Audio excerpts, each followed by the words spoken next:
Hello, good day to everyone. This is the first press conference within the international conference Defending Democracy, the Battlefield of Truth that has commenced today at 10 o'clock Central European Time in Skopje, North Macedonia. This is a press conference for the international audience, and without further ado, I'd like to introduce our guests here today, guests and hosts at the same time.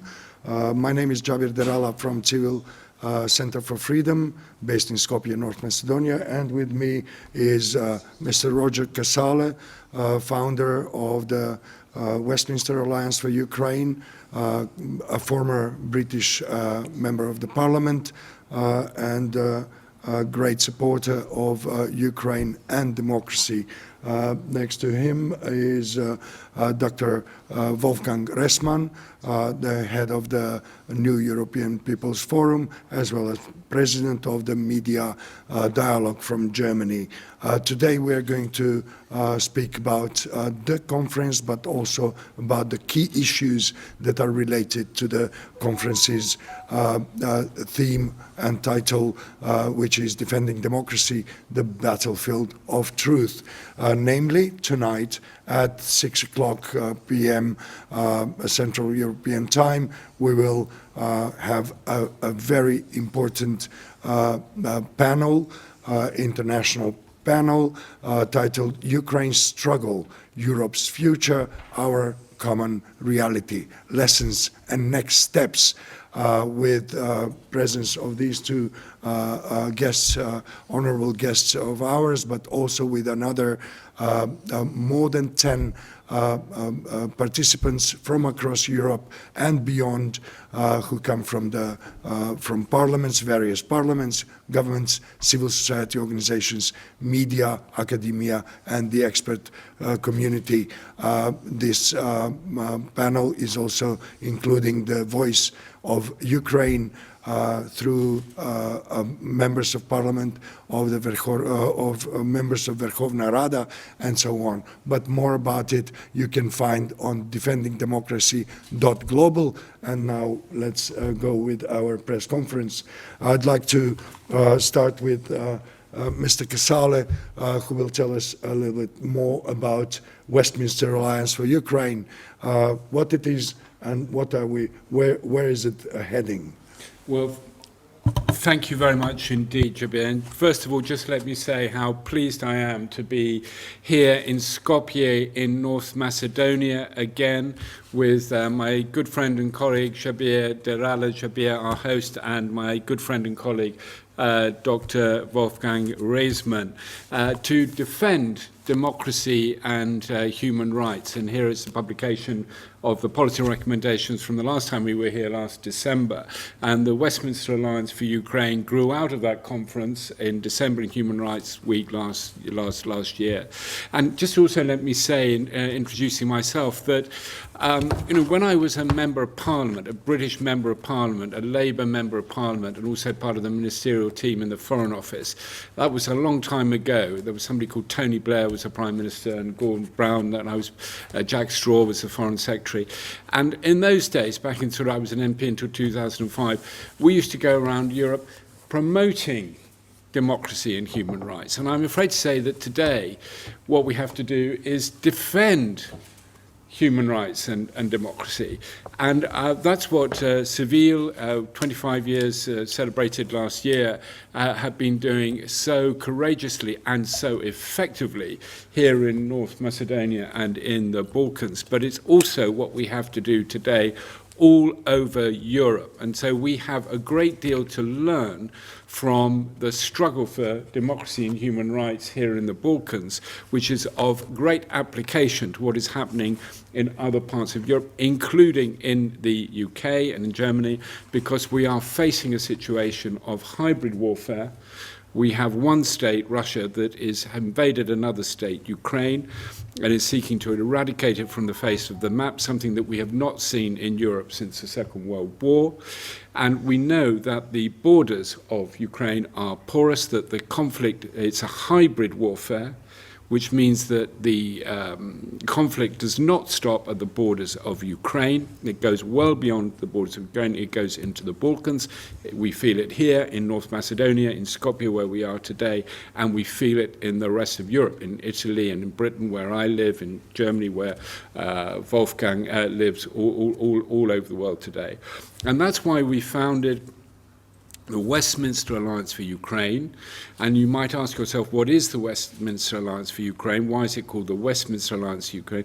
Because Westminster, we started it in Westminster. We started it on the 13th of May in Westminster, in the Palace of Westminster, which is not a royal, not a place where the King lives. It's a place where the Parliament is, the British Parliament, the House of Commons and the House of Lords. So we had Alex Sobel, MP, who is the chair of the parliamentary group on Ukraine in the UK Parliament, and we had Lord James Arbuthnot, who Alex is a Labour MP, and Lord Arbuthnot is a Conservative peer, Conservative member of the House of Lords, and many others as well as Oleg Duda from the Ukrainian Parliament with us to launch what is primarily a network of parliamentarians, but other networks as well, networks of journalists, networks, civil society networks, cultural networks. But the first network that we want to build is the network of parliamentarians. And we're building all these networks together within the Westminster Alliance for Ukraine. A network of MPs from 5 countries in particular in Europe. And these are known as the E5 countries. So what are the E5 countries? They are Poland, Italy, France, Germany, and the UK. And these 5 countries are part of the 31 countries that form part of the coalition of the willing. And you'll remember that the Prime Minister, Sir Keir Starmer, and the French President, Emmanuel Macron, in January of this year, called for a coalition of the willing. And 31 countries have stood up to the plate. 31 countries that want to support Ukraine economically and militarily, now and particularly in the future, when the conflict is over. We don't know when that will be. There's not an end in sight, but we know that it cannot last forever, that will support Ukraine going forward. And so what we felt was that the coalition of the willing, we want to make that a reality. How can we ask ourselves a question, how can we help to make the coalition, the ambitions of the coalition of the willing, a reality? And those 5 countries, Poland, Italy, France, Germany, the UK, are the 5 countries in Europe that have the strongest defence expenditure, defence capability. And of course, to make the coalition of the willing a reality, we have to grow the defence capability in Europe, which is partly what today's conference is about.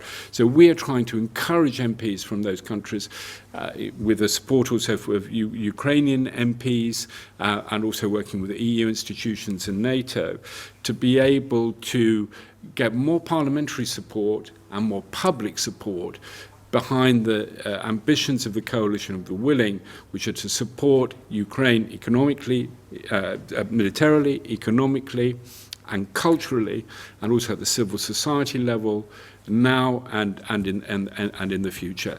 We're delighted that we have the opportunity to speak to the press today about the work of the Westminster Alliance for Ukraine, and that is what we are trying to do.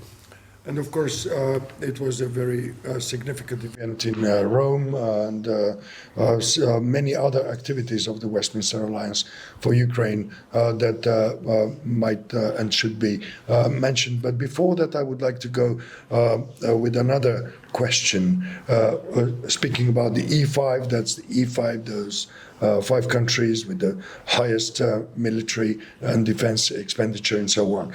But what is your assessment of the role of other countries outside the European Union, and especially those countries that declared European Union orientation, aspirations for membership, and so on? So what about the countries outside the EU in context of the issues that are covered by the Westminster Alliance for Ukraine?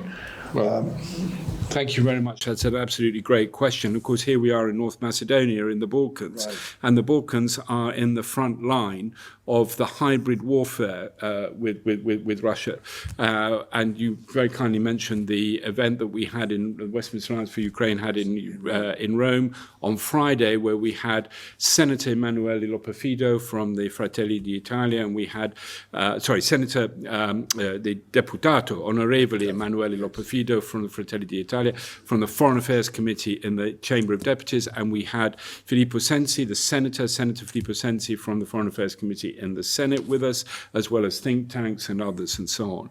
And let's not forget the hosts and the organizers of this event were our partners within the Westminster Alliance for Ukraine, Centro Studi Internazionali.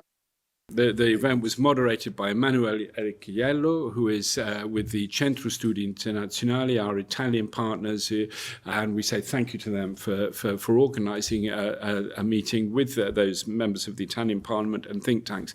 But I think the key point to make, Xhabir, is that their message was the same as the one we have. What we learned from Emanuele and Felipe and Emanuele and Filippo Fido and Filippo Sensi and Emanuele Ericchielli and others was that, yes, this is a hybrid war. And of course, the people that are here today in this conference and the people that were with us on Friday, they know this perfectly well. But the problem is, and we shared this, we share this analysis of what the problem is. Emanuele Lopafido, Filippo Sensi, they said the same thing that Alex Sobel and Lord Arbuthnot has said in London, which is that we can see the danger, but our public cannot yet see the danger. Our the European societies are not yet aware of the danger. And here we are in North Macedonia in the front line of the Russian threat. And we've just seen in Moldova that actually the attempt to interfere with the elections in Moldova by the Russian state, by Putin, was not successful. That we saw that if we stand together, if we are aware of the danger, if we respond, we can actually push back on this. And the elections in Moldova did not go the way that Putin wanted. And perhaps I can, at this point, pass across to my colleague, Dr. Wolfgang Resman, who in fact has direct experience of this. But yes, you are on the front line of this hybrid warfare in the Balkans. And this is what's coming to us. It's already here. We're seeing the overflight of European airspace by Russian planes. We're seeing Russian drones over Poland. It's already here. What you're seeing and experiencing in the Balkans is what we are starting to experience in the rest of Europe. You're even closer to it than we are. But this is a hybrid warfare. This doesn't stop at the borders of Ukraine. Wolfgang, yes, I could ask yes, you I think that Wolfgang, Dr. Resman, who actually has a very exciting agenda these days. He's on the road all the time, and I think we could hear even more about this assessment that I asked about, the assessment. What about the countries that are outside the EU and are subject to threats, to operations, hybrid warfare operations, and on the other side have democratic pro-EU aspirations. Please welcome and tell us about your assessment.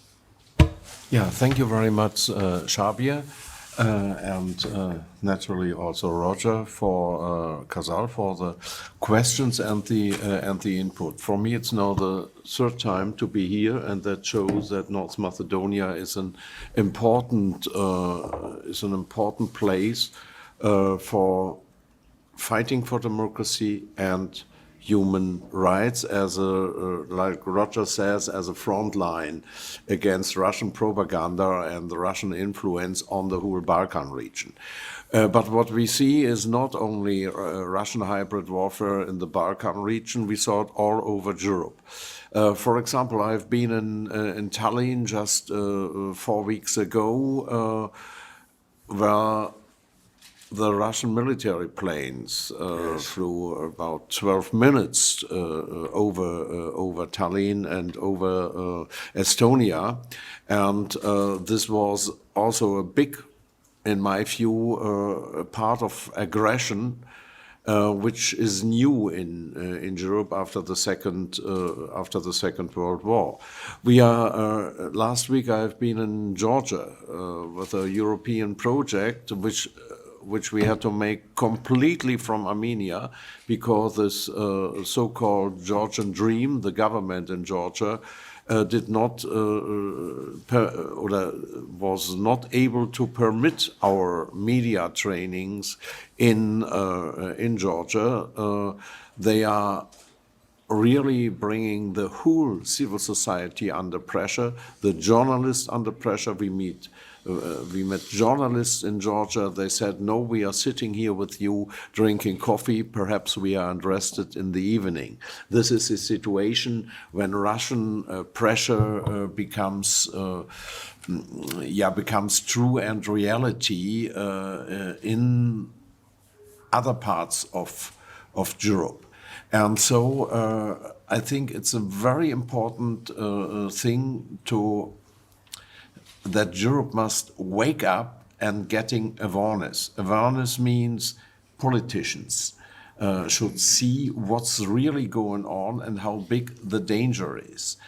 The media should show the whole picture. They are, for example, in Germany, the whole picture is not really transported. Some parts, when conflicts in Georgia, demonstrations are happening, when something in the Balkans is happening, and in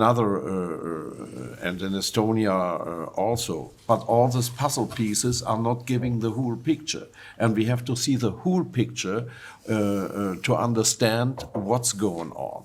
The Ukraine war and the attack against Ukraine is only one puzzle piece in the try of Putin regime and Russia to change the whole continent and to destroy our democratic system. This is the aim of all, and we have to become aware in the point of civil society, military, politics, and naturally to fight also for our democratic and cultural values. This was one of the this is one of the results, perhaps, of this aggression of Russia against whole Europe, that Europe has a chance now and the reason to fight more and more together, based on our European values, when we took and when we all together are taking this chance. This is also a thing. Let's wake up and see what's going on and fight for our democratic values, fight for our democratic open societies with freedom of press, with freedom of speech, and all the other things we like in democracy, justice, and so on. The whole package we have to defend, and this is a thing where I'm very happy to be here in North Macedonia and to discuss these questions also with this audience and the international audience. And this is also one part of the Westminster Alliance to defend Ukraine. Thank you very much for this very deep insight into the situation and an excellent response to our question about the situation, the position, the role of the countries that are outside EU in context of the Westminster Alliance for Ukraine's mission and mandate. I would like to take a moment to also mention the partners and the support that we received for this international conference that is being held today, tomorrow, and on Friday. And it is important to say that Westminster Alliance for Ukraine is an alliance that has grown immensely in the last 10 months since it's been established. And here We have to mention also the Jean Monnet Association from France, which is part of the Westminster Alliance for Ukraine, and already mentioned the Centro Studi Internazionali from Italy, a part of Media Dialogue, New European People's Forum, and Civil Center for Freedom as co-founders of the Defending Democracy Global Initiative. Of course, we need to mention the last year's support of the government of North Rhine-Westphalia, which made possible this conference in December last year to happen. But this very conference is part of the project which is titled Democracy Navigator, which is a strategic response to hybrid threats that we are facing, not only in our country, but also in the Western Balkans, in Europe and beyond. And it has been supported by the Ministry of Foreign Affairs of the Federal Republic of Germany. And that's important to know the context that we are expanding our membership base, our interests, and all other aspects of a comprehensive, direct, and concrete action to make the coalition of the willing a reality, as Mr. Casale has presented previously. But I'd like to ask you both, and that's a question that comes also from the media community. What are the key actions that can make the coalition of the willing a reality? What are the key actions? You mentioned parliamentarians, but also governments. But what are the key actions, and what are the key sectors that need to be involved in defense of democracy and defense of the European and Ukrainian future? Please. Well, thank you very much for the question. The number one action I think that needs to be taken, this is what we've really learned from the events that we had in London and in Italy. We're learning so much from these conferences and so on that we're holding. And again, I think we're listening very much to the MPs, but also the think tanks, and especially from our friends and colleagues from Ukraine. And I think that the number one action what I've learned from those conferences, the number one action that we need to take is exactly what Dr. Wolfgang Resman said to us a few moments ago. We have to wake up European public and European parliamentarians as well to the threat from Russia, because it is here now. It is that we can all see that in Ukraine. We can see it here in the Balkans. We're speaking to you from Skopje, North Macedonia. But as we've just heard from Dr. Resman, it's there with the overflight of that 12-minute overflight by Russian jets in Thailand, that provocation, the drones in Poland, and the interference with us here. So we need to wake up our publics, our citizens, and also our MPs. And if you're an MP listening to this press conference, then please make your support for the steps that we need to take to support Ukraine, to push back on the Russian threat, known to your government, and ask what you can do. And if you're a citizen, please write to your MP and say, you know, I'm aware of this threat. Are you aware of this threat? What are we doing about it? And, you know, let's work together, citizens and parliamentarians and governments. Let's actually, for once, work together. Also to get more of a focus in the media, to get much more awareness of what this threat is. I'm not saying that we're going to be at war with Russia tomorrow or the day after tomorrow, but Europe is not prepared. We are not prepared, and the threat is real. So the number one thing is to raise awareness. The number two thing, if I may, is we must step up the economic and military support for Ukraine. We must give more military capability, support to Ukraine, and we must help Ukraine to grow its whole capability. And we must understand that we have an enormous amount to learn from Ukraine. How is it possible that a country in the situation that Ukraine was in 3 years ago has been able to resist the Russian invasion? What can we learn from that? So the number two action, what can we learn from the experience of Ukraine? Because we're going to need that learning to defend ourselves, because we are not ready, and Ukraine has stepped up. And I think there are many other things as well. I just mentioned one specific thing because I made two rather general points, but let me mention something very specific that has come out of the work with the British MPs. At the moment, we're in a situation where we are freezing Russian assets, but perhaps we need to go to a situation of freezing their assets to actually seizing the assets. We need to get much tougher internationally on Russia because things are not getting better. There's an escalation, things are getting worse, and we need to send a very strong, powerful message to Putin that we are aware of the danger, we are going to stand up to it, and if we come together and stand up to it, we'll be able to do so. But if we go to sleep and don't prepare, we really will not. We will not be in a position to stand up to a threat that is all too real. Thank you very much, and I believe that Dr. Resman has many sectors to add here, especially based on his vast experience in the media and in the civil society sectors. Please. Yeah, I think that the awareness of this threat of the Putin regime is necessary to keep peace in Europe. This is the other way. I don't want to talk about war against Russia. We can prevent it when we are strong and when we inform our people and we discuss, this is also in my side a very important thing, our values.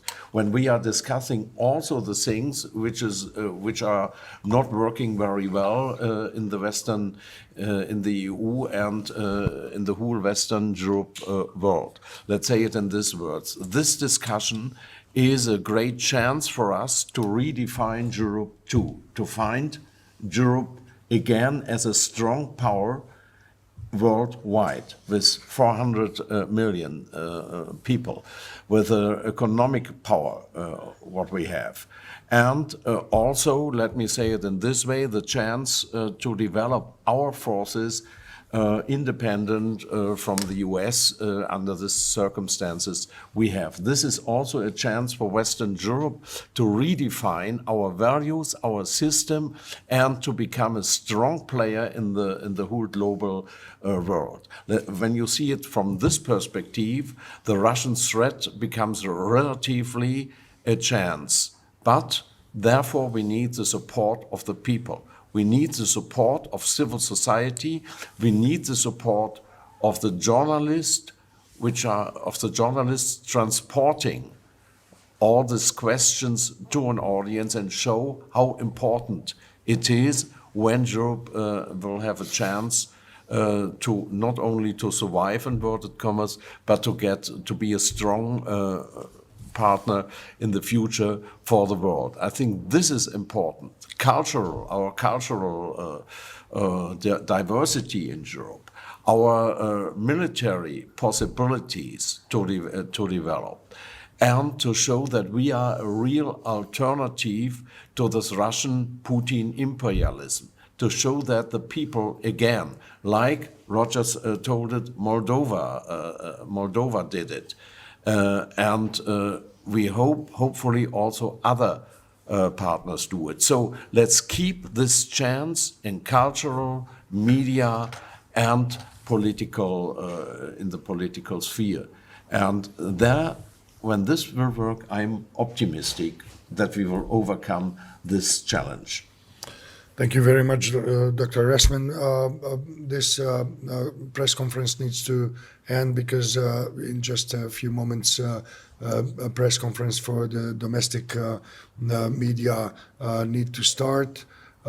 Please join us at 6 p.m. Central European Time at a conference which will, at a high-level event that will unite many voices coming from Ukraine, from Germany, from the United States, from Italy, France, Hungary, and other countries across Europe and beyond in a substantial discussion about Ukraine's struggle, Europe's future, our common reality, lessons and next steps. It will be exciting, it will be important, it will be essential to join in to plug in into the conversation, in this very important conversation, which is global, of global importance. And I believe that it will help clear the clouds a little bit more. Mr. Casale, Dr. Resman, thank you very much for your contribution to this press conference. Thank you. Thank you.